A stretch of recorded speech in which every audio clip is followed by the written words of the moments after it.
dark horse RB1 potential candidates. Which one is your favorite?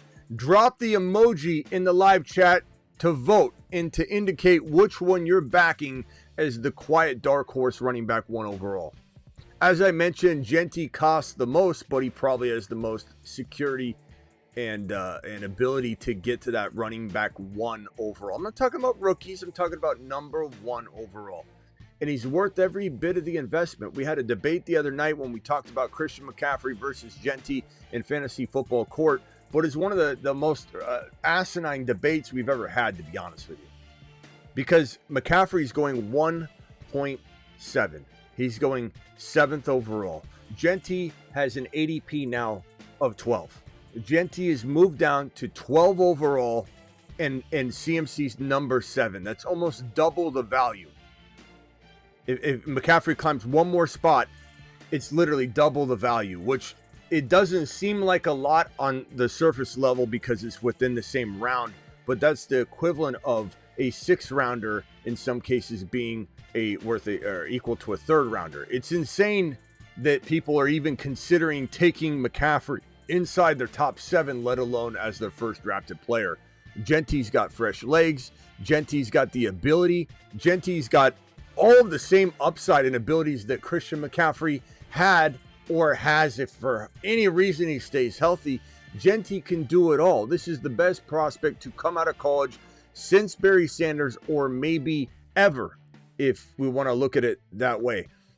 Some of you disagree with that. Some of you agree with that. Most people that disagree with Jeanty, they just don't have him in a draft. They missed out on him in a draft, or they don't have an opportunity to draft him, or they've casted so much bad light on him they can't backtrack. They're an unable to adjust and adapt type of person. This is I'm a non-backtracking Bobby when backtracking is needed. Not every single backtrack is a bad thing. Adjusting and adapting is one of the best ways to get better as a fantasy football manager. Since when did we just say, I am what I am? I'm a good drafter, I'm a bad trader. I'm a great manager and streamer and ad drop person, but I draft kind of bad. Or I'm in between, I'm mediocre at everything. When did we just say that's good enough? Why don't we continue to learn? Why don't we make our weaknesses strengths? If we're a bad trader, let's get good at trading. If we're a bad drafter, let's get good at drafting. If we're a bad manager because we don't pay attention, let's start paying attention. And if you're bad at adjusting and adapting, and that's one of your weaknesses, start adjusting and adapting. Turn it into a strength. Turn it into a strength. Hector says, yeah, Hector, this whole segment's about you. Why not pick someone who has already proved themselves? Yeah, Hector, why don't we circle back after it happens? Once Jeanty's amazing, we'll all come back and say Jeanty's going to be amazing, Hector, because that's why we play the game. We play the game based on last year's data and last year's stats, and we trust in players like Christian McCaffrey who have done it before, that are literally working through bilateral chronic Achilles tendonitis and have almost zero shot at being healthy all year. Let's do that, Hector. I mean, I'm just saying, Hector, this is probably not the show for you. You maybe made a wrong stop and a wrong turn, because if that makes you uncomfortable, you're in the wrong place, pal. You're in the wrong place. Never ran for under 100 yards in 2024 in FBS during his season last year. Never. Or they may be correct if CMC stays healthy. Okay.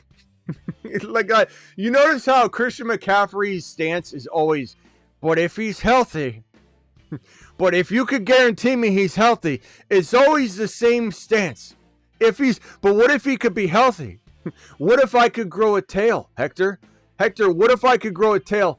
Whatever your name was, Pantera or whatever. What if I could grow a tail? Does that make me, do you think I could fly? Could I draft a better team?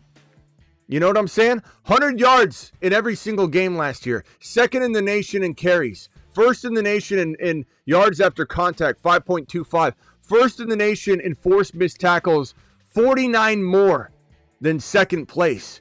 First in FBS in percentage of his team's yards. Second in FBS in stacked boxes. 2,600 rushing yards last year. 29 rushing touchdowns last year. 7.0 yards per carry last year. And I know what you're saying, Smitty, but the Raiders, I've heard this on another channel. Another channel told me, they said this. Attention. Jeanty plays on a bad team. Let's look at last year's team. But no one's on that team anymore. You got a new coach. It's an entirely new squad practically. And we're going to judge it based on last year? Yeah, that's how we do it on this channel. Oh, okay. Yeah, let's tell everybody. That's not the way you look at a player in their situation. Why are we going to look at the Raiders and say, oh, the Raiders were bad last year. The Raiders had this quarterback carousel last year. The Raiders didn't have Thornton. They didn't have Jeanty. They didn't have Pete Carroll. They didn't have their entire staff. This is entirely new. Geno Smith alone, even if you don't like him, is still an efficient player that can move the football down the field and matriculate the football down the field. Jeanty added to this offense with Brock Bowers now alone makes the offensive line production go up. Everything changes. The fact that anybody has a lazy enough take, they're so lazy that they say the Raiders were bad last year. Behind that offensive line, what offensive line? What are you talking about? Last year, the Raiders. Jeanty's running behind that. What offensive line? You talking about last year's team? Are you talking about last year's team with last year's coaching staff with no quarterback, with 2 wide receivers that they just drafted? You're talking about that team in relation to Jeanty, who's on this team? How lazy can you be? That is the most lazy take I've ever heard. And Pantera, whatever your name is, what are you saying now? This is about the last time I read your comment, because this is more of the same thing. But you said if Jeanty stays healthy, does CMC not get the same good health blessing? No, Pantera, he doesn't. How difficult is that to understand? How difficult is it to understand that Christian McCaffrey is not going to stay healthy? What about that's difficult? I don't even understand. I'm not even responding. You're so far behind on this. I don't have time to tell you about it, okay? Go watch some show. Goodness gracious, bro.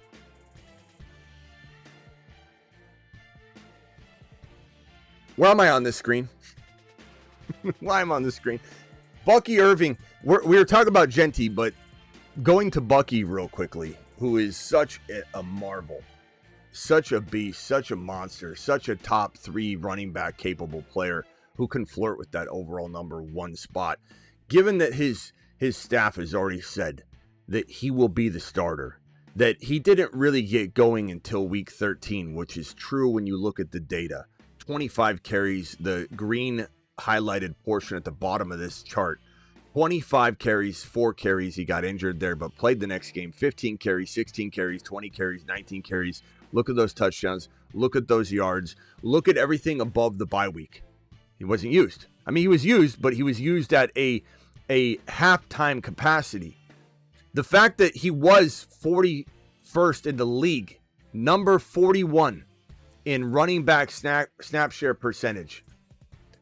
It just paints a picture of number 1, number 2, or number 3 overall running back production. Yards per route run, he was number 6. Forced missed tackles, 4. Yards after contact per attempt, 1.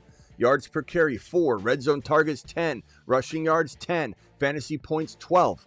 How does he do that from week 13 on with some spot usage along the way? And with his staff saying this is the starter, he's worked on his footwork, he's the guy, he's our number 1. He enters week 1 as the starter. He enters week 1 with starter workload. There's no ambiguity here. Some people might want to paint that picture because they're off Bucky because they said bad things about Bucky, and they can't backtrack on that. They're non-backtracking Neds. And sometimes you need to backtrack. Sometimes you need to adjust and adapt. Doesn't make you weak. It makes you smart. Knowing when to change directions makes you smart. Knowing when to trade a player when maybe you pumped them up all off season. We do that all the time. I do it all the time. I don't stick to my preseason guns because I made big statements and claims about a player. If I feel something different, I bob and weave.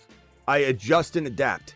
This right here, ladies and gentlemen, if you give me 12 in fantasy points, 8th and 20+ yard runs, 3rd and 30+ yard runs, 7th and 40, 6th and 50+ yard runs, number 1 in yards after contact per attempt, number 4 in forced missed tackles. You give me all of that, 4th in yards per carry, and you take this 41 rank that he was in running back snap share percentage, meaning he wasn't even in the top 32 running backs in terms of running back snap share for his team. He was 41.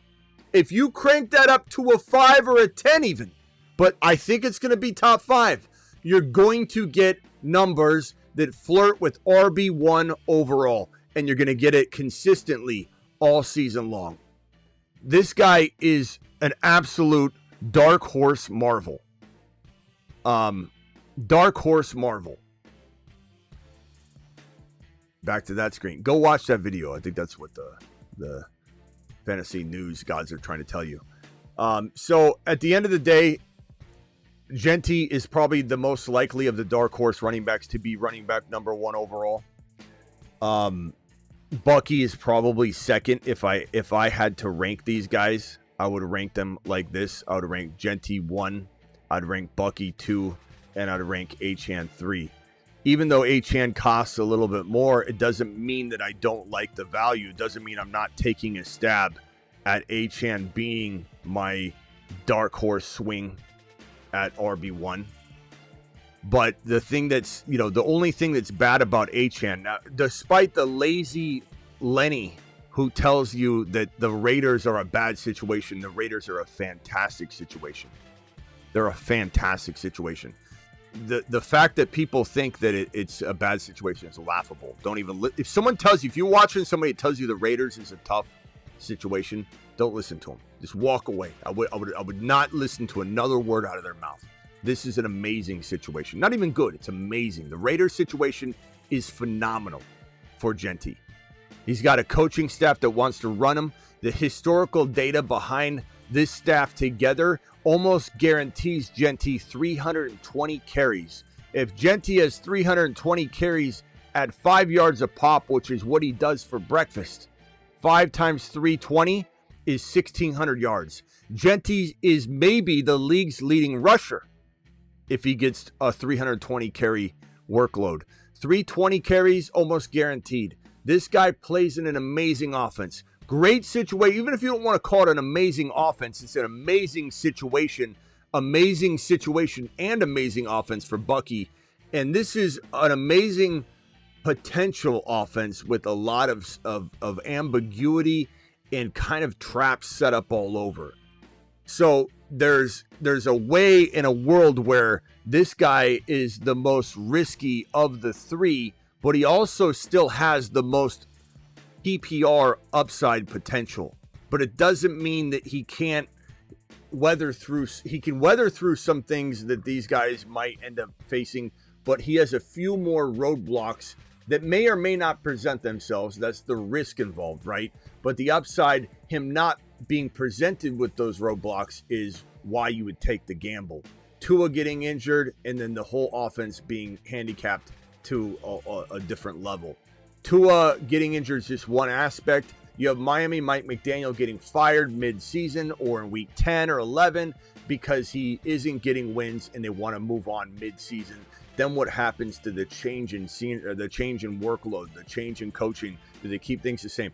Those small potential roadblocks are the reason why Bucky and Jeanty have just a little bit more dark horse running back 1 upside. I see a few of you saying Bijan.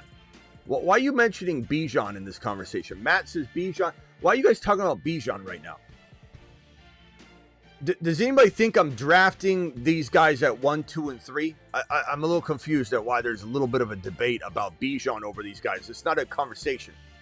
It's not even a conversation that we're having at this moment. This is a dark horse conversation. I'm gonna easily say that odds of him being running back 1, I would probably say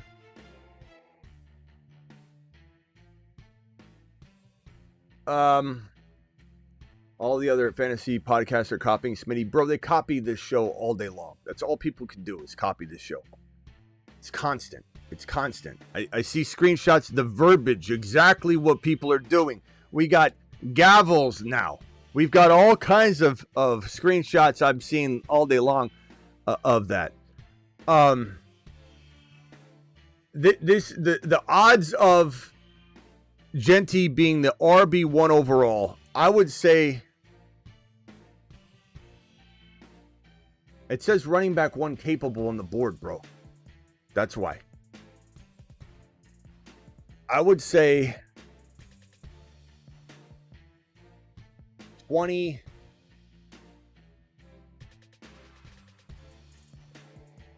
I'd say 30%. 30% chance that Jeanty can be running back 1. Maybe 25. Because Bijan feels like the lock. Bijan feels like, and this is a hard thing to throw out. Like, if we're throwing numbers out, like if you said like 40% chance, Gibbs would be, I don't know, like a 30. You're gonna run out of percentages, you know. Like, how do you even quantify this? I would say, if we're gonna say, we're probably have to nail this down to like 35%. 35% Bijan, 30% Gibbs.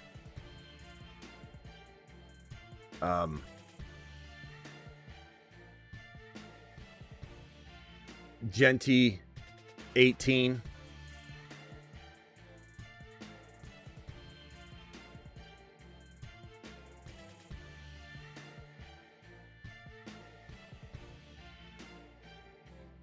Um, 10% Bucky. If I'm trying to break up this number into an equal 100% for these guys, that is, if I'm just throwing this out, 10% Bucky, and then that leaves us with what, 7% roughly, I think, if my math is correct, would be Achane. Now, you throw in a guy like Barkley, you got to start borrowing percentages. You got to start saying that this is 27%, which now gives us back 3%. This would be 30%, which now gives us back 5%. You could have it 8% now Barkley if you wanted. 8% Barkley. The injury risk is real, so Bark's right there. We could keep massaging these numbers around and find different percentages. And then, yeah, we could leave a percentage for the field. That's also another great way to look at it. So if we were to go 20, what do we have there? 27%? Damn it. Is that what we had? 20. We'll go 20%. Bijan, 25%. Jeanty, now 15%.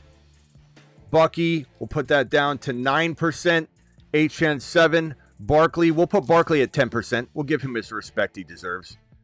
So what's that put us at? Hopefully that's not over. 25 plus 15 plus 20 plus 9 plus... Oh, damn it. 25 plus 15 plus 20 plus 9 plus 7 plus 10. That gives, 14% for the field? Is that right? So 14% for the rest of the field. Let's see if that feels right.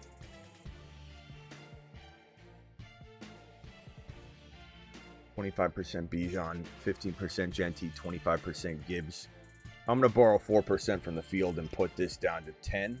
So now I got 4%. I'm going to put 29% here. I'm going to take another percent from the field and give that, actually 2%, give that over to Gibbs, give him 22%. 22, Jeanty 15, Bucky 9. There we go. Maybe even Bijan gets 30%. 30%. This goes down to 14. You like how serious I am about this? You like how exact I feel on this? I feel so exact. Barkley 10%, Bijan 30. That looks right though. Honestly, that feels pretty good. Does anybody have any strong disagreements on this? 30% Bijan. That feels right. That feels right. 14% Jeanty. Maybe that number could go down. Maybe this could be 12. This could be 24. This could be 7. That would make this 25. That feels right. 30% chance of being RB1 Bijan, 12% Jeanty, 25% Gibbs, 9% Bucky, 7% Achane, 10% Barkley.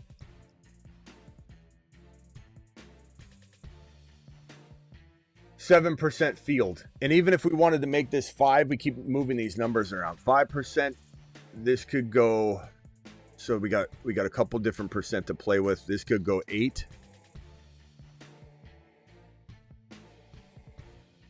And this could go 10. That should be right. I don't know if that adds up. No, I might have messed up. 18. I don't know. All right, dial in. Call into the show. Call into the show.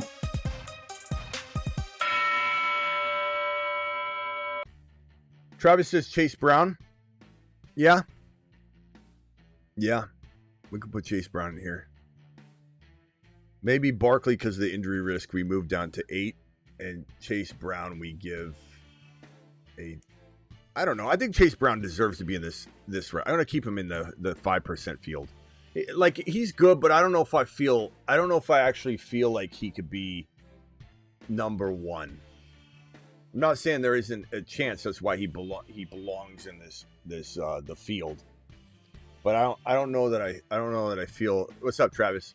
I don't know that I feel like he could be 1. But that's just me. I have him with Achane. Like, enough to live inside the odds of the 5% field. But I just don't know that I don't know if I could put him. I don't know if I could put him this high. I like him. I like him in this group. But I'd say like this feels good to me. The main focal point here is, of course, Gibbs and Bijan are the lead dog running back 1 overall. And I know that people want the Barkley to be, but I am accounting for all the injury risk. And people don't like it, that's fine. But I am accounting for that. Bucky, Jeanty, Achane, I believe, far and away, in my opinion, are the most likely players. Why do I have this screen up again? The most likely players to surprise the world, shock the world, and be RB1 overall. Let me merge Kevin in real quick. Hold on. Travis, do you believe Jeanty has at least a 12% chance? At arbitrary guesswork numbers, obviously, has a 12% chance of being RB1? Is that possible in your mind? Yeah, I pretty much agree with your numbers up there. Like I said, I just personally, I'd have Chase Brown in there, but I understand why you don't either. He's only done it for 1 year. Yeah. You know? You also have a ton of super chats. All right. Whatever you want to get. Let me get this real quick. Okay, BBQ with the $20 hauler. Let's go. I'll go in order. What's your receive though? Alert. Super chat alert. Thank you, BBQ. Super chat. Let me get these super chats. Phone line, just mute yourself real quickly. This one here from Ben. Ben says, I'm going Gibbs, Bucky, London, MHJ. Gibbs, Bucky, London, MHJ. Good luck getting London and MHJ that late, Ben. London's a top like 14 overall player, so you get London in the 3rd round, I will be shocked. But you know, every league's a little different. Box of Juice says, are you really fading Gibbs now? Why would I fade Gibbs? Box of Juice. What on earth would make you think I'm fading Gibbs? I don't even understand that. Is that because the beginning of the show we did this is a dark horse, like running back 1 capable list. It's not. This is not the rank of the what? Where's Kyron? Where's Kyron in that 5% field? This is running back 1. This is not getting into the top 5. So Kyron, I think, has a chance. He's in the 5% field, but I don't think he's going to be running back 1. If he caught more passes, I think he could. But I don't think him and Chase Brown I have like in that 5% field, but I don't think they'll be running back 1. All right, 1 second. I'll be right with you. Neighbors, Hanson, Harvey, Andy, Dark Horse. All right. I'm gonna call back when just stay muted. Everybody stay muted. I hung up on whoever that was because he kept talking. Neighbors, Jeanty plus Trevion Henderson, 12-team Superflex start 9. Neighbors, Jeanty plus Henderson. I would take Jeanty plus Henderson in a heartbeat because Jeanty could arguably be better than Neighbors. In many cases, many people will feel that way. So if you're telling me by your double open alligator, I don't know what in the hell that is, Jeanty plus Henderson for Neighbors is going to be Henderson and Jeanty. 12-team Superflex start 9. Well, there's no quarterbacks involved, so nothing changes there. But I definitely would take that. Appreciate your super chat. This one's from Ben again. Ben says, Fields or Dak for early Mahomes instead of Hendo. Fields or Dak or early Mahomes instead of Hendo. I don't know, man. There's so many different variables here. I can't really answer this question in a general way. Who's on the board? Like, you can't just decide I'm taking Mahomes or I'm going Fields or Dak. You have to have the flow of the draft. Who's available? If you go Mahomes, who are you getting, not getting by going Mahomes? Like, everything is on the clock contingent. In general, I would rather have Mahomes. But if you're telling me I can get, let's say, if Hendo is your only option, and I can get Dak or Fields with Hendo, I need to kind of know who the other RB would be if you went the other way. You know what I mean? But in general, I think I'd rather have Bo Nix and Hendo than Dak or Fields, and I know that's possible. So that would be my answer, Nix and Hendo. If you could get Hendo that late where you're talking about Mahomes, now if it's a grandma league or it doesn't even necessarily, I don't mean to like degrade your league by calling it a grandma league. I play in grandma leagues. We all have grandma leagues. Non-best ball leagues especially, Mahomes goes a little higher. So there's a possibility that Mahomes does climb into that normal Hendo territory. But like on Underdog, for example, Mahomes is in round 7 or 8 and Hendy's like in 6 or sometimes 5, but 6 really. So they're not even in the same round really. I like Hendo a ton. It depends on who your running backs are. There's so many variables, Ben. Maybe call in and give me a more detailed scenario, but in general, I'd rather have Nix and Hendo or I'd rather have Mahomes. And I like Dak. I draft a lot of Dak, especially in best ball when I draft CeeDee Lamb and I got Dak. I like Fields a lot. I'll draft Fields and Garrett Wilson a ton. I don't necessarily need to stack it either. $20 hauler from BBQ. I'm surprised that we forgot that Barkley was wearing down after the crazy touches. He was such a huge part of the offense, but in the Super Bowl, he looked worn out, 25 of 57 yards. I just don't see him finishing top 10. He will miss games. Yeah, I mean, people are not going to like it when you predict a player like Barkley to fall off. They just won't love it at all. Just like the people are struggling with the McCaffrey conversations. They just can't handle it. That caller can call back, but just stay on mute. 12-team Superflex got Igbuka for T. Higgins. I'd rather have Igbuka, but this is a very arguable thing. T. Higgins has lots of value, and redraft he's going in the top 25 on Underdog, which is way too early, and non-best ball he'll go a lot later, but I like Igbuka. I think Igbuka could be a top 12 wide receiver. I think Higgins is more of a 14, 15, 16, 17, 18 wide receiver capable player. He's great in best ball. Love Higgins in best ball. Can't stand him in non-best ball at his ADP. He's such a spike week guy. He's great in best ball. But he just, misses games.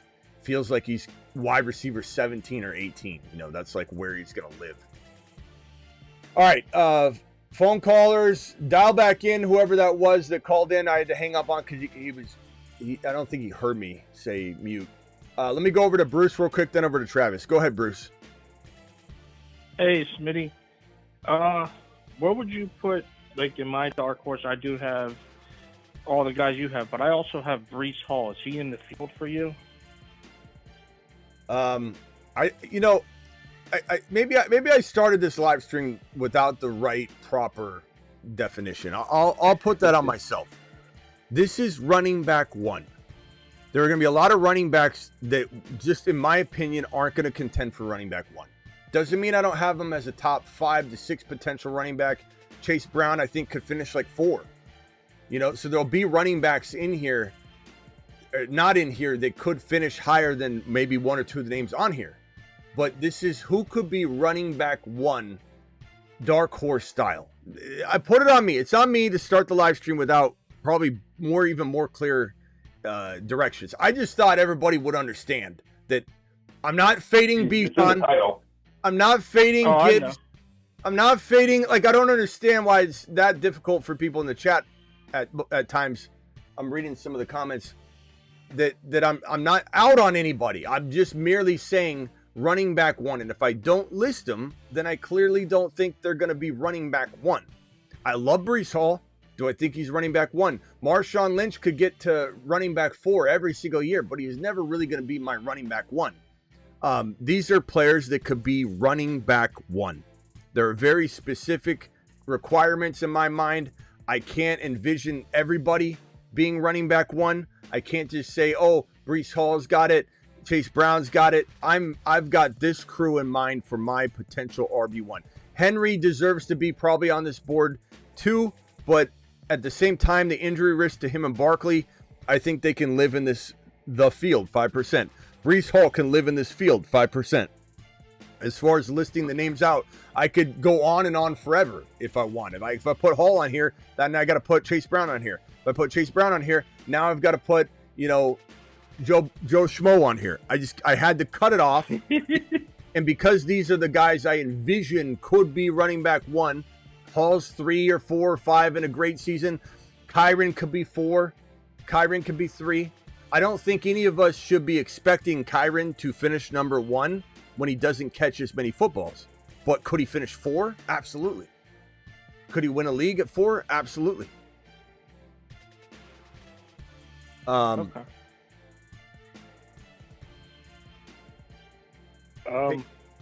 I did the thing you asked me yesterday. Which one? What did I ask you? To look up what the scoring would be if how we're going to run our league, where it's 6 points per TD pass, but 8 per rushing. Okay. Yeah, you know what I don't understand? Why people make new scoring? Why do a scoring that no show or content caters to? I don't understand that. People have wild scoring, some people. What makes a commissioner go, you know what? I want to F everybody up and just make it so no one knows what's going on. And then when you go and try and consume content, none of it makes sense. I don't know, Bruce. I have no idea. That's their little power trip as a commissioner. The only thing I can... Commissioners change rules in the middle of the season, too. Yeah. The only thing I can tell you, bro, is to take in the information that I give you and then try and reverse engineer your projections or go to last year's scoring and sort by 2024 and see where things are not quite the same. What's not matching up. But I can't, honestly, no one can just say, oh, we're changing your scoring to this. Oh, compute. Reboot like Elon.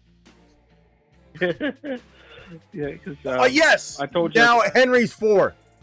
I don't know, Bruce. I don't know. All I know is that you have some wild commissioners. Well, it's one well, the one guy in this league, he's the one with the Hunter thing and everything. But if it went off last year's data, Lamar would have finished first, then Josh Allen, then JD 5, then Bo Nix. I don't know. And then Hurts, because he got a lot of rushing touchdowns, I guess. Yeah. But there was a lot of people that were like... Nick sounds like a sleeper there, my guy. I love Bo Nix, bro. I love Bo Nix. Because I'm looking at it, and I'm like, oh, yeah, the way that he's going to run it, and he's like, but a lot of the people, I like Burrow. You know I'm a fan of Big Joe Burrow. I'm a Viking fan, but he was just inside the top 10 because he didn't really have a lot of rushing touchdowns, I guess. I don't know. Yeah, I don't know, Bruce. You don't have to get it. Real quickly, let me hit this news real quickly. Amon-Ra St. Brown. Amon-Ra told Detroit Free Press that new OC John Morton is installing new plays and new formations this season. We'll see how that works. We're gonna change what Ben Johnson did. You tell me if that sounds like a good idea. You know, Diggs, Albert Breer from Sports Illustrated believes that wide receiver Stephon Diggs is trending to play week 1. We'll see how that works. I think that is a mistake, but maybe he is a lot healthier. I know he looks healthier, but he was cutting so early on that thing. You know, this is kind of one of those things where, like, just because he's not injured doesn't mean he's not doing damage to the ability to stay healthy all year by coming off that ACL too quickly.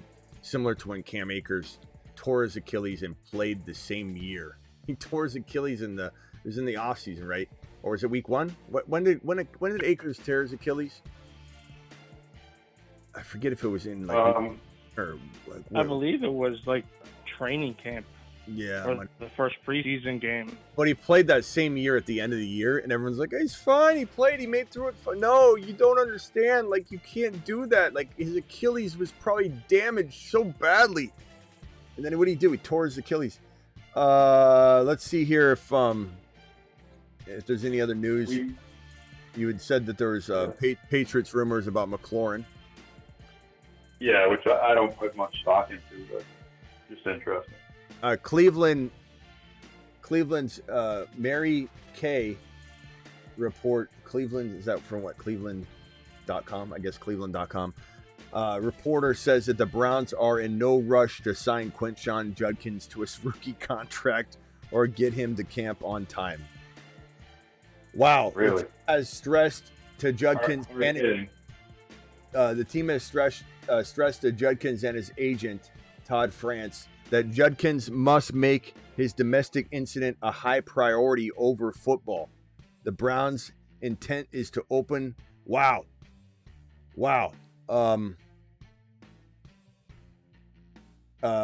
Football Talk Mike Florio wrote that Judkins could be placed on paid leave after signing his contract anyway, right? So, man, this is going exactly the way that we kind of thought it could. I don't think that they're going to sign him because then they're obligated to pay him paid leave. Like, they're not going to get a player and they're going to have to pay a player. So they probably there's a good chance he doesn't play.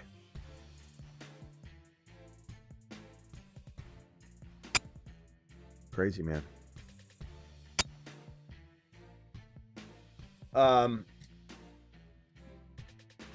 John says, Smitty, you're getting ads. Of course you're gonna get ads, bro.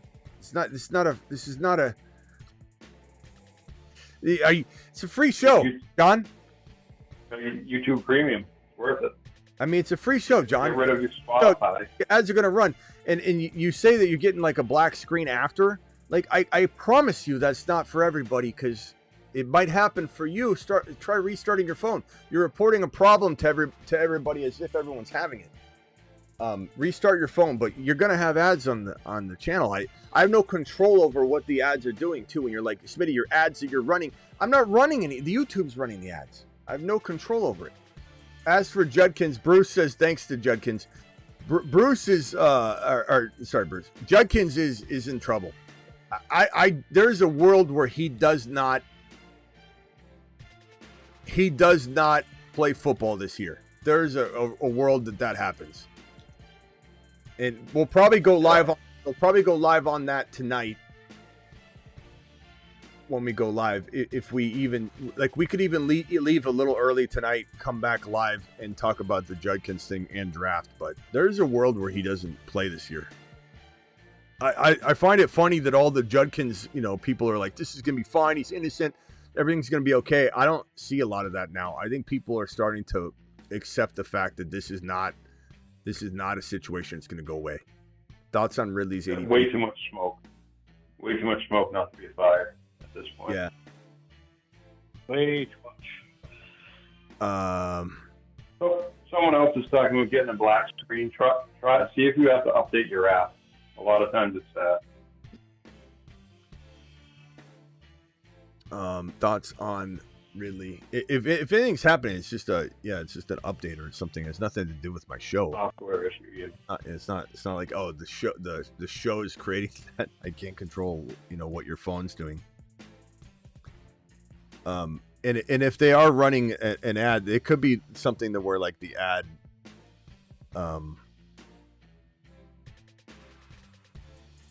just relaunch it. I don't know. There's nothing I can do about it. Jeanty, get the YouTube Premium.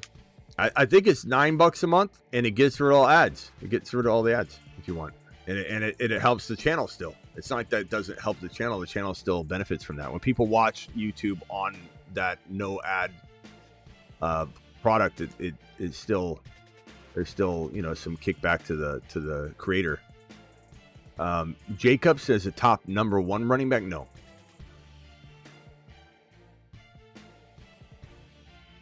No way. Hey, Smitty, I got one. Yeah, go ahead. What do you think the percentage is? I sent it in the Patreon last night, but that first round pick just doesn't play for the Bengals, and says he's not going to. The Bengals are a mess right now. I don't know. I wanted to say the Bengals still have time to develop this team. I mean, they signed Higgins and Jamar Chase freshly, so they've got multiple years, and they're staggered, so they can franchise tag one, and like they still have many years to build this team up. They don't have to win now. I'm not saying they don't want to win now, but they don't have to necessarily win now. But this doesn't help, man. I mean, you were hoping to add a couple defensive pieces here, build upon the defense, then the next draft add more defensive pieces. It be an attractive of enough defense that you could then all of a sudden, allure in more better free agents, and then all of a sudden a year and a half from now it's a much different team. What is I didn't think I'm sorry, but I didn't think you could get drafted and then just say, you know what, I'm going to go back to college. Yeah. He's supposedly petitioning for like what a waiver or something. So sounds like it's possible. Yeah, Ben, watch your mouth, bro. So the way we talked to Kruger about this before, and it sounds like once you have intended to enter the draft, you lose some rights, but I think there's probably something along the lines, and I'll have to look into it, but Jesse, I'll respond to this again in a second. I think you gotta maybe apply, or you gotta like request to be eligible to return, to the draft. Or actually, I think you return to the draft, but to like return to play college football, I think there's some more hoops you've got to jump through. I don't think you can just back into it. So I don't know. That's a tough one. Yeah, he could end up having to go to like Canadian or Arena Football League. The college won't let him back. Or you just wait for the NFL draft. But as far as like re-entering, the college world, I don't think you can just step right back into it. I think that's if you don't get drafted. I'm not exactly sure, but I think Kruger broke this down. Let me see if Kruger might not be right on it though, so we have to be kind of careful and take it with a grain of salt. But Kruger explained this once, and then when I re-asked him questions, he then had a different answer. Kruger, if a player decides to hold out and not sign his rookie contract, can he just, and if the team decides not to, offer him what he wants, can he just re-enter the college football world, or does he have to apply to be reinstated? Like, how does that work? That's a great question. Once a player declares for the NFL draft and gets selected, they can't just go back to college football if they don't sign their rookie contract. Their college eligibility is basically over once they declare for the draft. So if they don't reach a deal with the team that drafted them, they could sit out and then re-enter the draft the following year. But they can't just go back to college and play again. Now, isn't there a case where they can apply to go back to college, though? I was pretty sure that there were some rules about that. Yeah, it's a bit of a delay. In some cases, if a player doesn't sign with an agent and they meet certain conditions, they can request reinstatement from the NCAA. It's pretty rare and usually has to be approved on a case-by-case basis. But once they've signed with an agent or received certain benefits, then that college eligibility is usually gone for good. So it's kind of like you said, it's kind of a gray area, and I believe even if an agent signed with an agent, there's something to applying and getting approval for it, but it's definitely not something that you see very often. But re-entering the NFL draft is possible, so that's probably what's going to be the. But at the end of the day, do we think that's going to be the way this goes? I don't know. Because he's going to screw himself. The chances he'll be a first-round pick again are going to be slim, especially if he sits out a full year. Yeah, he's going to drop like crazy. Yeah, it's and a lot of teams will almost, you don't want to say collude, but teams will just pass on him and won't take him because there's a handful of teams that won't even look at him. I think rookies shouldn't have the choice to negotiate. To be honest, I think it should be a scale. I think it should just be a scale. You get the pay of that draft selection, and that's that. I mean, maybe you can negotiate something, but it shouldn't be this to where no one's signing. It's just a problem. It's a big problem. Well, for example, they could easily do what baseball does, where they go, half of the rookie contract you get renewed by the team, second half you can go to arbitration and argue for more money. Mm-hmm. It'd be something simple as that. Yeah, I don't know. Person I would do it most for, if he can get himself out of it, is Isaiah Bond. I would try to go back to college if I was him. Yeah, but if I was him. If he sign, I mean, if he signs with an agent, like it's hard to say. That's why I say I think there's loopholes. I think Kruger's saying if you sign with an agent, you pretty much toast. But I think there are loopholes. But it's such a gray area, and I think it's going to take like somebody to examine every single policy. I don't know if he signed with an agent or anything like that. I don't know. I don't know that the agent's definitely a sticking point, but I think there are some loopholes. But thoughts on Ridley's ADP? Any other players around his draft position you'd absolutely taking over him? Yeah, Ridley's a guy I like, but I don't necessarily find myself drafting him like clockwork. You could call it just being into other ADP values better. It's not so much a hatred for Ridley. I really like Cam Ward, so I'm obviously on board that train. But when it comes down to Ridley's ADP, you look at a player like Debo, who is literally Travis Hunter's 54 overall and Ridley's 55. So there's one player, Travis Hunter, I'm taking 1,000 times out of 1,000 over Ridley. Then you go down, Odunze's at 59, again, Ridley's at 55. I like that. I could go either way, but that's another player that enters the equation. Chris Olave is starting to look attractive at 63 overall. I don't know that I'm taking him a lot, but that's another player that I'm looking at in best ball at least. Probably not in non-best ball, but in best ball, it's not a bad value. That's right around Jordan Addison, Chris Godwin, Jerry Jeudy. Judy's interesting. And then Debo at 70 overall versus Ridley's 55. I'm taking Debo 1,000 times out of 1,000 over Ridley. That's just so it's not. And then you go to the RB. So if Ridley's 55 and we look at the RBs and we see a running back like Henderson at 64, I'm taking Henderson. Harvey at 63.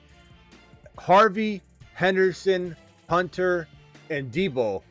Out of one of those guys, I'm never leaving one of those guys on the board over drafting Calvin Ridley. So that's really what it is, man. There's just such good value around his ADP. You kind of nailed it with that, prefacing the question. It's not that I don't like Ridley, just those are ballers. Those are some of my favorite players this year too, which doesn't make it easy for Ridley to crack into that territory for me. Because that's exactly where I'm looking for those guys, and I'm smashing those ADPs. So it's a great question. Yeah, Triple H and Associates live in that territory. That's where they are. In a jam, call HHH and Associates. Triple H and Associates, locations on Earth and Jupiter. Thank you. And then BBQ with a $10 hauler. My boy BBQ, I can't understand the thought process on CMC. Is it fandom? A lot of it is. nostalgia. And it's also people like to be, what's the right word? They like to be a detective of this stuff, you know, and a lot of times it's not even rooted in any sort of logic. It's just like everybody that argues CMC, like the guy that called yesterday, his arguments were all rooted in, but if he's healthy, you know, but if Tomlinson, you know, is able to get on the field today and be healthy, would you draft him? Like, I just don't understand why somebody thinks they can use that example of if he's healthy, but if he was healthy, he's not. That's the whole point. Christian McCaffrey is bilateral chronic Achilles tendonitis and has missed so much time in his career. And he plays 2 years, misses 2 years. Like, he misses multiple years in a row.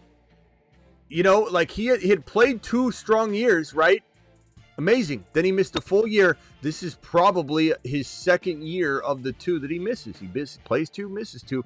This is a guy that now is not the time to play around with a 29-year-old bilateral Achilles tendonitis player, chronic, when you've got Jeanty and Bucky and Achane. The running backs we're talking about today, Achane, Bucky, Jeanty, these guys are all there for the taking at the ADP of Christian McCaffrey, and you're going to play around with the running back. So I agree with you, BBQ. I have no clue what people are thinking or what possesses them to think they can use the but if he's healthy game on a 29-year-old running back that's lower body's breaking down. Like, he probably wouldn't have suffered that PCL injury last year had he been not broken down and worn down. He probably wouldn't have. Yeah, that's kind of a compensation. Yeah. His knee hit the ground and he had a PCL injury. Like, that doesn't always happen. It's like some of it is freak, but another part of it is that if he was a healthier young man, that kind of trauma wouldn't have caused that. I can't. So he says last year was his ceiling 4 games. He is a jack in the box every game you crank, waiting for the surprise. He's like that pop belly pig too, where you put in the coins and then you push down his head and then eventually his belly explodes. I don't know, man. But again, anybody that argues Christian McCaffrey, they literally have 0 point. They have 0 tangible evidence or anything to put on the table other than speculative what if he's healthy. But you're playing for upside. I know you are. That's why you're drafting these 3 gentlemen. That's why we're doing this show now. These 3 gentlemen have running back number 1 overall dark horse upside. And every one of them has the upside you'd want in a tournament. Like that comment last night, in a $2 million tournament, you want to draft with upside, right? How many times have you heard that from somebody just repeating it? If it's true, and I'm not saying it isn't, why aren't you swinging for the fences with these young bucks right here that all have number 1 overall running back potential? Christian McCaffrey, dare I say, doesn't have running back 1 overall potential. That's why he didn't crack my board. He doesn't. His injury concern makes him the least likely player to finish number 1 overall of the, I don't know, top 15 overall running backs. He's got that injury risk that takes him off of that upside. The upside of playing 17 games. How is he going to play 17 games? Even if he didn't get diagnosed with bilateral chronic Achilles tendonitis, everyone would still be worried as hell at his 29 age season with all of his mileage that he could put together 17 games. You want to go for upside? Grab a young buck. No pun intended, Bucky. Grab an Achane, a Jeanty, or a Bucky if you want a shot. The upside for the $2 million of a running back 1 overall season. Not an injured player that has almost 0 chance to stay healthy for 17 games. It's just asinine. Asinine. You make a good point, too, when you look at the track record and you look at the pattern. It's, outstanding year, 2 years off. Bounces back, has a good year, 2 years off. Yeah. And he's heading right in the same direction. It's the same reason why I worry about Josh Jacobs, is you look at his whole career and it's been 300 total touches, touches, And then he has a year off where he's worn out. 300 touches plus, year off when he's worn out. And he's on that year where he's going to be worn out. And last year, Jake scored 15 touchdowns, so that's just another thing. But, I mean, injury alone is the biggest red flag in fantasy football. Best availability is availability. Best ability is availability.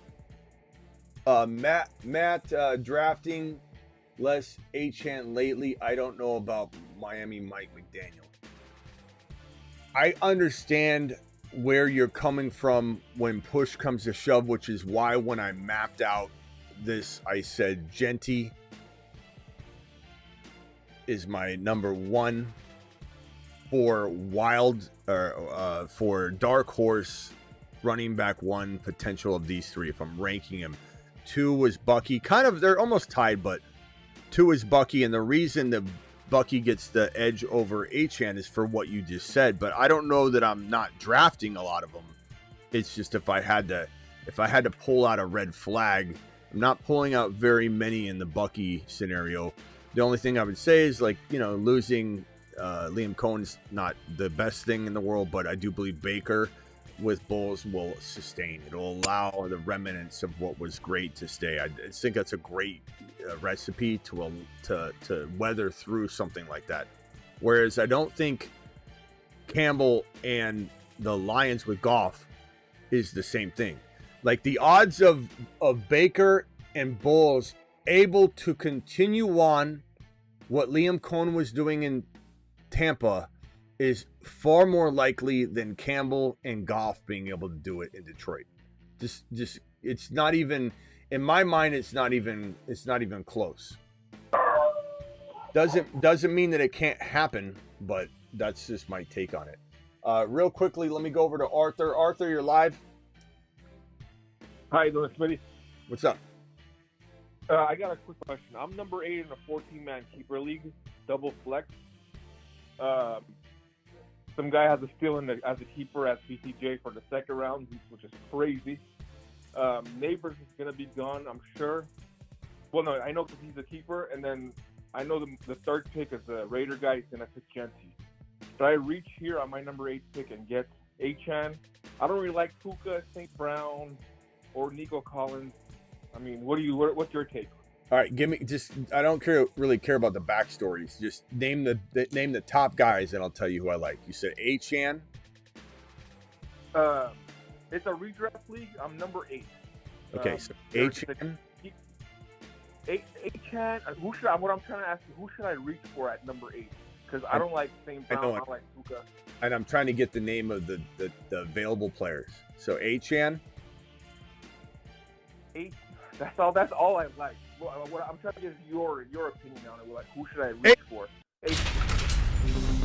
You've just at number 8. How am I supposed to help you if I don't know who I'm choosing between? What I'm trying to say is, give me the list of the top players available, and you're saying who should you draft or reach on. I need information in order to do that.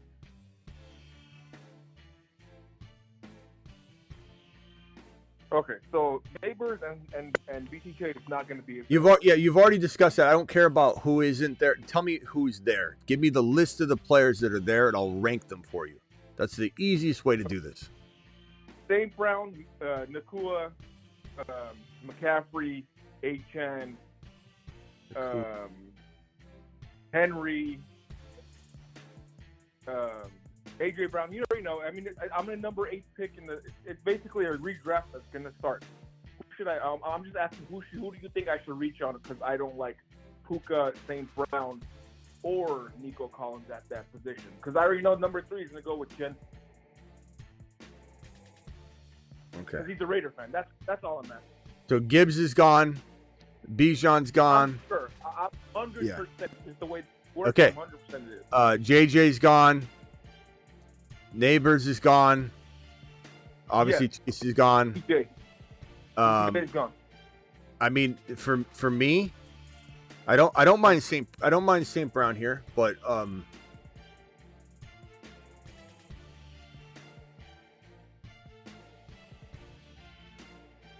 I'd probably say for me, I don't know. What do you guys think on the phone line? Who's your top guy here? I'd probably I'm say scared of Puka. Lamb's gone too, right? Lamb's gone. Is Lamb gone? 100%. Yeah, I'm 100%. You're 100% what? That he's gonna be gone. I already know the way the Okay. players pick. And Barkley? Gonna be gone. Okay. So Chase, JJ, Bijan, Barkley, Lamb, Gibbs, Neighbors. So Chase, Barkley, JJ, Bijan, CD Lamb, and Gibbs are gonna be gone. Yeah. Okay. And Jeanty. 2, 3, 4, 5, 6. Okay. Well, I mean, that means Neighbors is probably there or Barkley's there though, because you have Chase, Neighbors JJ. is the keeper. So is BTJ. Okay, so that's why they're off the board. Okay, I got you. I'm sorry. For me, I'm going to say Achane. That's so me. I could reach that number. It's not really reaching because his ADP's near there, and you're taking two other players off the board. Okay. You know, if you're taking BTJ now off the board and you're taking Neighbors off the board, and you got all those other 8 guys gone, then that's right where his ADP is going to be. So I don't think it's reaching. Yeah, I like Achane. You're not crazy to go Henry. You're not crazy to go Puka. You're not crazy to go St. Brown. St. Brown's probably the more popular choice, but I also love Bucky, and I'm not necessarily saying take Bucky here, but if you were to take St. Brown, or you were to take, let's say, even like a London early, which isn't even that early because it's kind of like 10, 11 overall right here, given the 2 other additional keepers, you could go London and Bucky, and that would be an unbelievable start. Okay. So take London in the first round, you're saying? Well, yeah, 18? but again, with the two keepers, it's really, you got to look at it like this is like 10, 11 overall. You know, and London's very worth that. He's certainly worth that, in my opinion. I like London more than St. Brown. I'm not scared to admit it. I'm not scared to draft it. I'm not scared for any of that. But would I try and maybe? I don't mind Nico either, but I love London this year. Achane, I'm not even afraid to go. Do you think you could get Rice in round 3?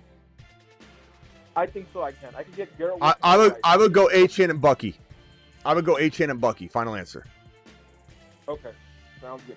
That's all I wanted, Smitty. Thank you so much. Yeah, no problem, bro. Later. I was just trying hard to get that out of him at the beginning. It was just, I think he was nervous, so it was all right. Thank you, my guy. I didn't mean to make you feel uncomfortable reading that off. Let's go over to Steven. You're live. What's up, Smitty? What's up? So, on the top, well, just to add to that guy's point, Brian Thomas Jr. wouldn't be a good pick either. I mean, wouldn't be bad. He's gone. He's already kept. Oh, okay. But my question, we're talking about dark horses on today's segment, correct? And I think you touched on it a few times, but just hear me out on my points, okay? For what? For what? The dark horses for RB1. Yeah. I'm not saying he's going to be, but here's my point for him, for Jonathan Taylor. The offensive lineman, it's not bad. Quentin Nelson, he's an all-pro. Brandon Smith is going to be, the right tackle. He's going to be good. And they went through some changes, but they all played together the same, last year. And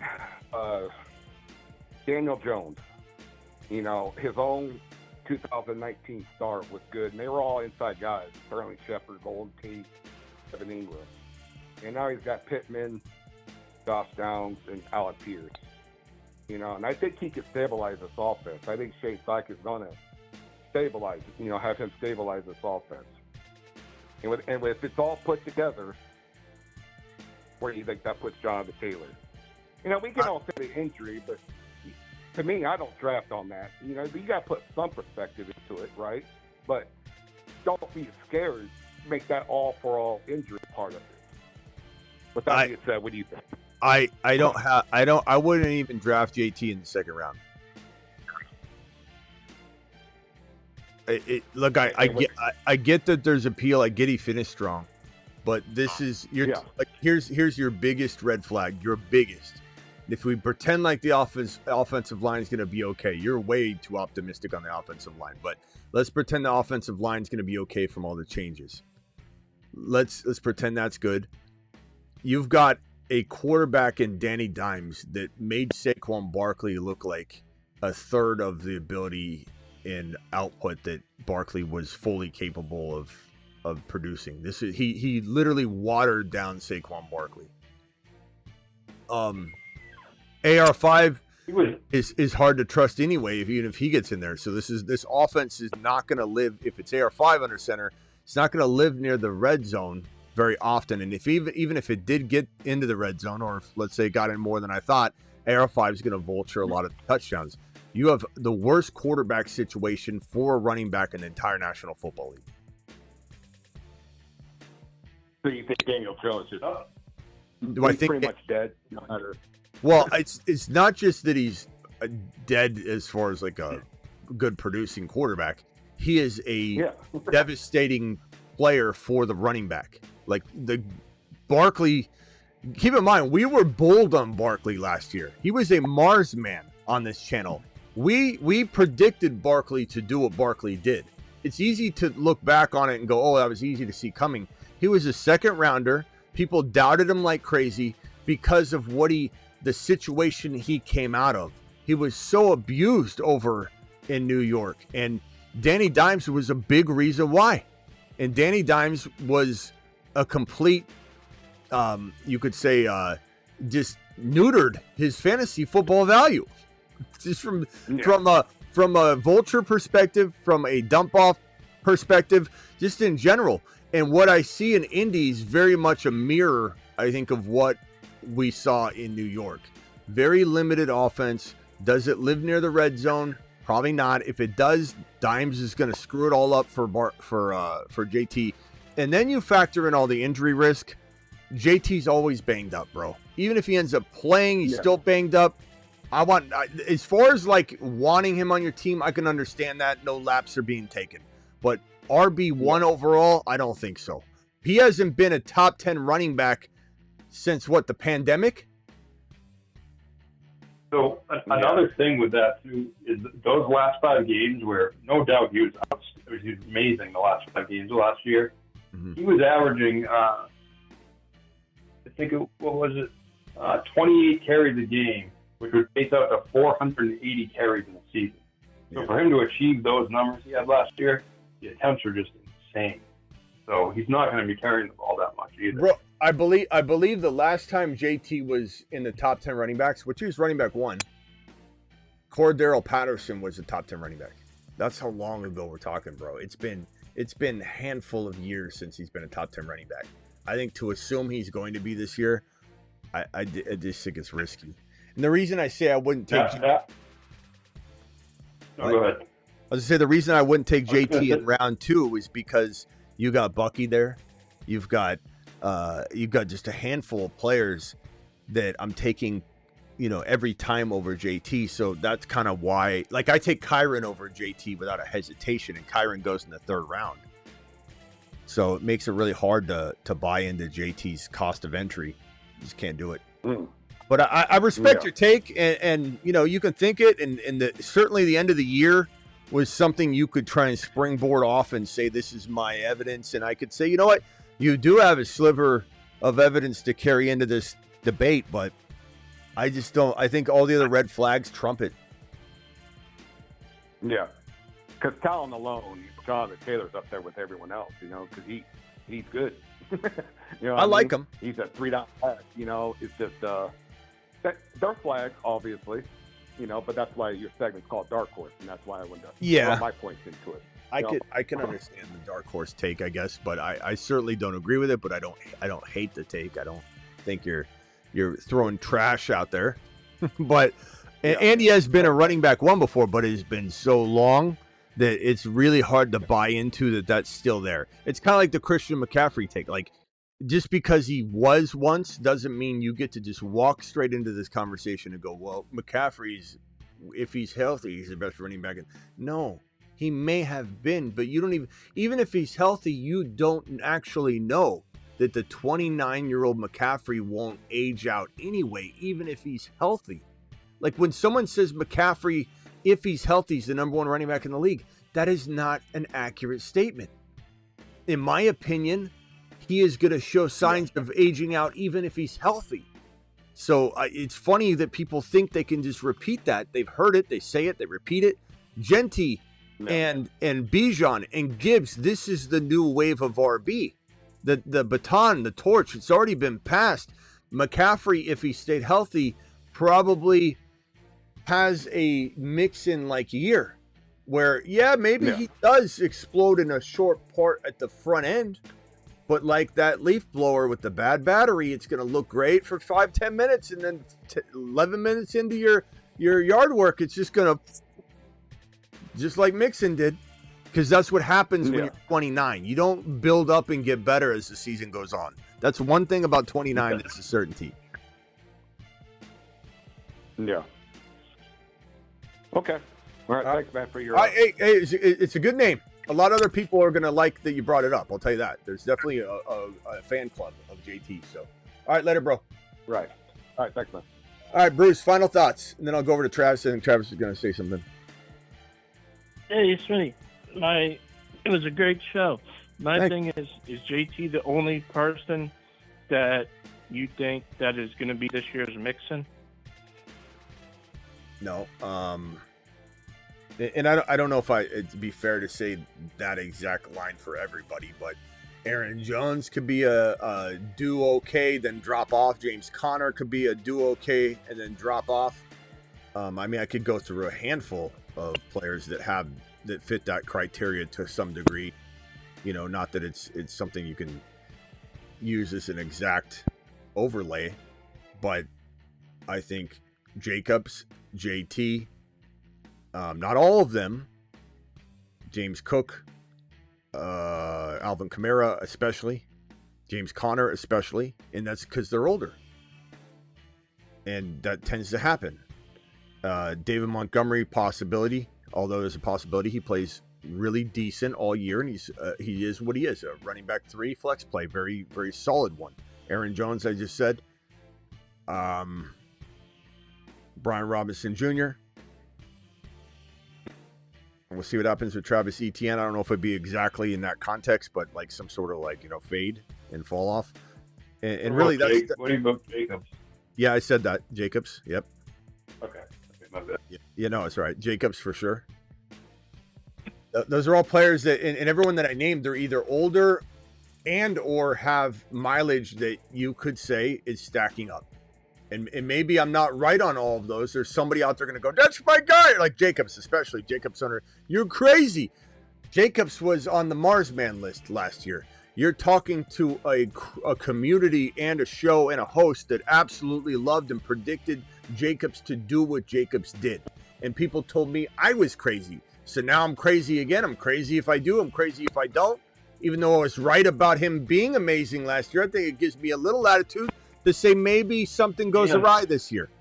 It is what it is. The year before that, you had him as an avoid because of, the track record, how many carries he had. Yeah. So you've nailed him the past 2 years.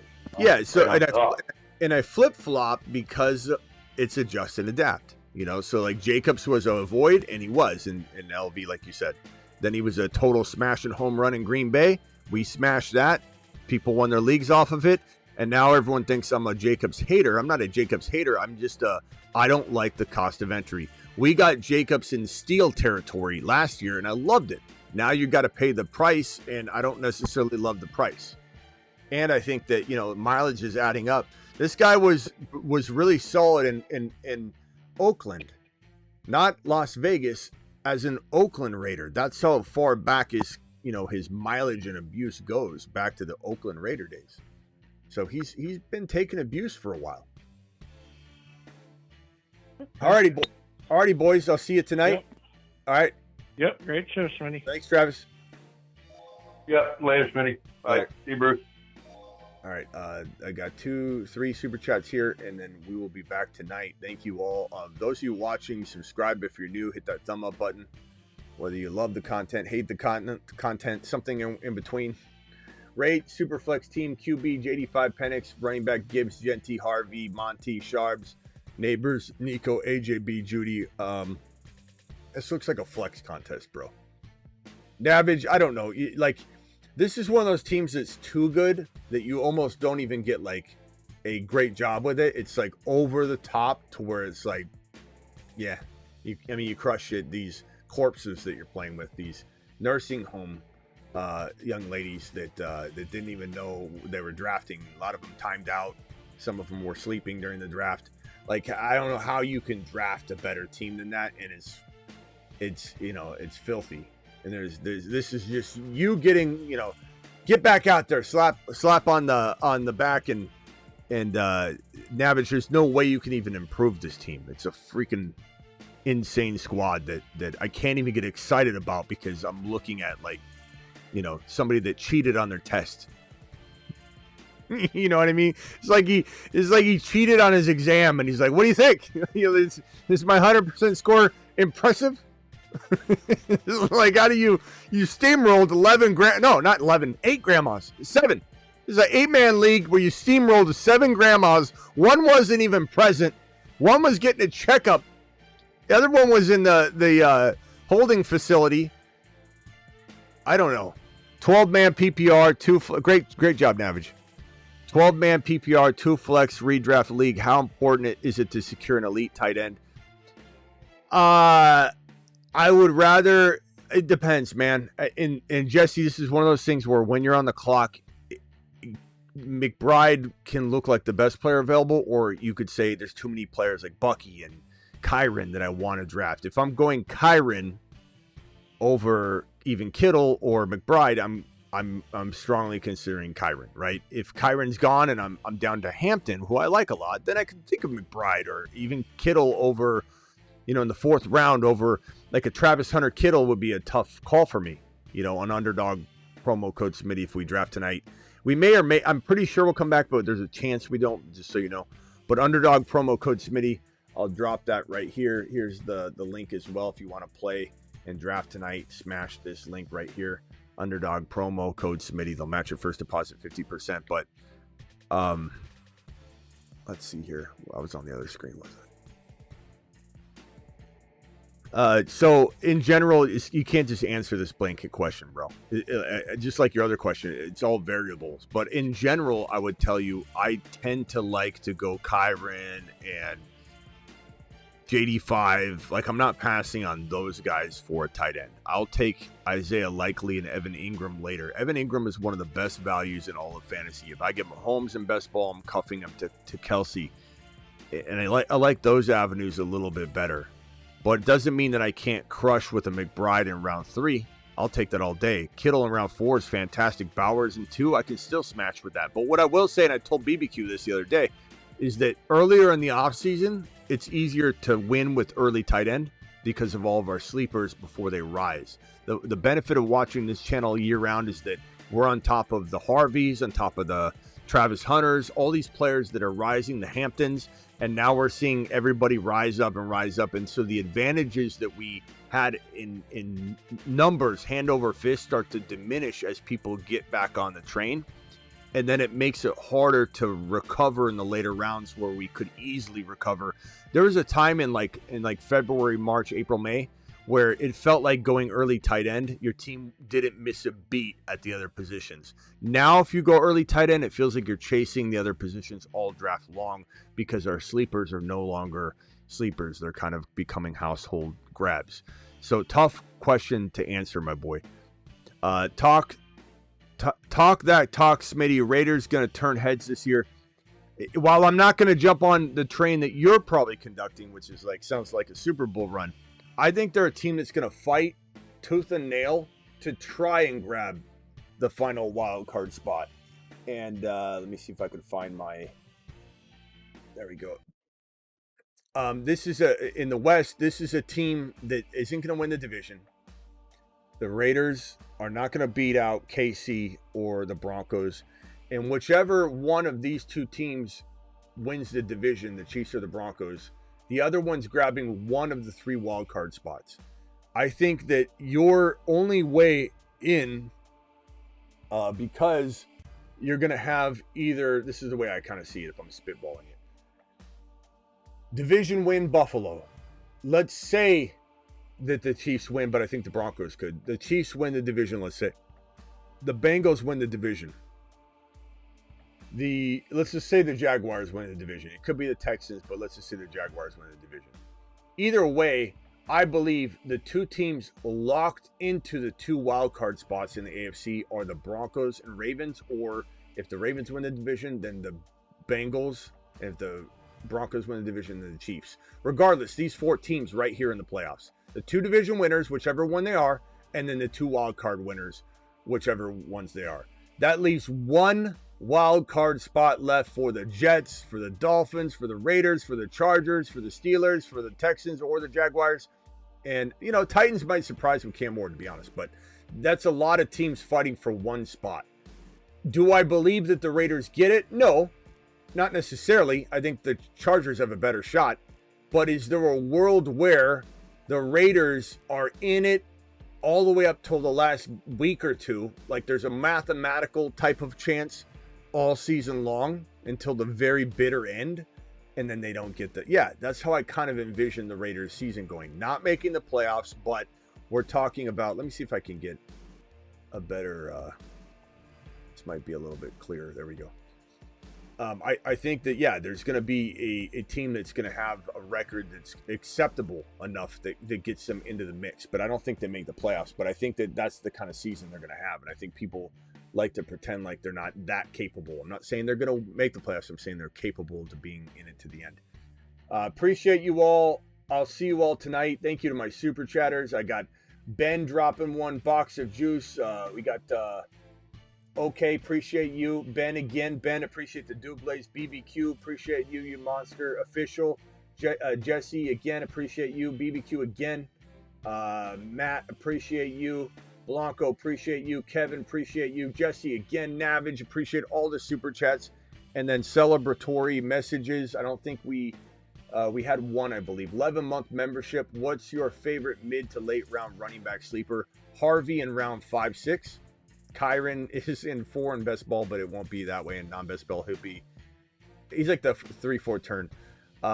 But I would say Harvey. I'd say Hendy, Harvey, and Hampton was in 4. Now he's going to go to 3.